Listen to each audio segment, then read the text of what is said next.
என்னது இந்த ஒரு கோயில் மட்டும் முருகனையே அழைச்சா தான் நம்ம போக முடியுமா? அதுவும் இந்த கோயில் எந்த தேதியில எந்த நாளில் எப்போ வந்து தரிசிக்கணும் வந்து முருகனே வந்து நமக்கு வந்து கூப்பிட்டா மட்டும்தான் அந்த கோயிலுக்கு போக முடியும்.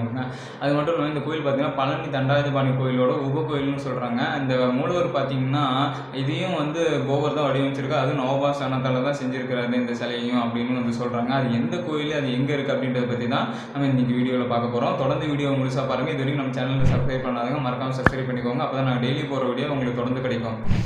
வணக்கம் மக்களே, நான் தான் உங்களை ஆதேஷ் பேசுகிறேன். இன்னைக்கு ஒன்று வீடியோவில் எதை பற்றி பார்க்க போகிறோம்னு பார்த்தீங்கன்னா, கொடைக்கானல்லேருந்து 20 கிலோமீட்டர் தொலைவில் இருக்கக்கூடிய பூம்பாறைன்ற ஊரில் தாங்க இந்த முருகன் கோயில் அமைஞ்சிருக்கு. இந்த முருகன் கோயில் பார்த்தீங்கன்னா வந்து பழனி தண்டாயுதபாணி கோயிலோட உப கோயில்னு சொல்கிறாங்க. இந்த கோயிலோட கருவறை சிலையை பார்த்தீங்கன்னா இதையும் வந்து போகர் தான் வந்து வடிவமைச்சிருக்காரு. அதுவும் நவபாஷாணத்தால் தான் இந்த சிலையும் வந்து வடிவமைச்சிருக்காருன்னு சொல்கிறாங்க.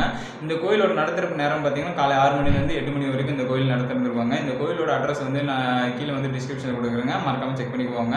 இந்த மாதிரி இன்ட்ரெஸ்டான வீடியோஸ்லாம் உங்களுக்கு ஷார்ட் தெரியுமா, அதுக்கு நம்ம பேஜை மறக்காமல் ஃபாலோ பண்ணிக்கோங்க. இந்த வீடியோ பிடிச்சிருந்தா மற்றவங்களுக்கு ஷேர் செய்யுங்க. அடுத்த வீடியோவில் பார்க்கலாம். அதுவரை உங்கள் ஆதேஷ். நன்றி, வணக்கம்.